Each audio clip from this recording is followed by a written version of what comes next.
Acidentes. E eu vou te contar o meu caso e conscientizar dos perigos que a gente passa no trânsito. Mas não esquece, se você gosta de conteúdo de qualidade sobre motos, segue aí.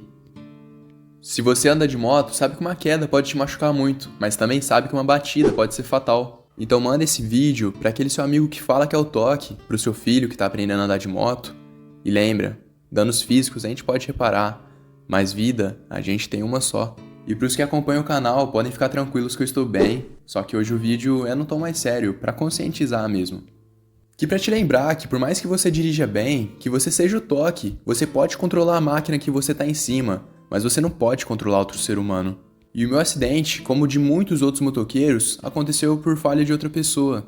Que no meu caso eu fui fechado em uma curva, sendo jogado pra guia, e ali eu acabei perdendo a estabilidade e caí da moto.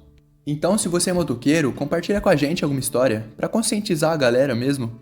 E o que eu posso falar? Tenha cuidado redobrado. Sua vida vale muito.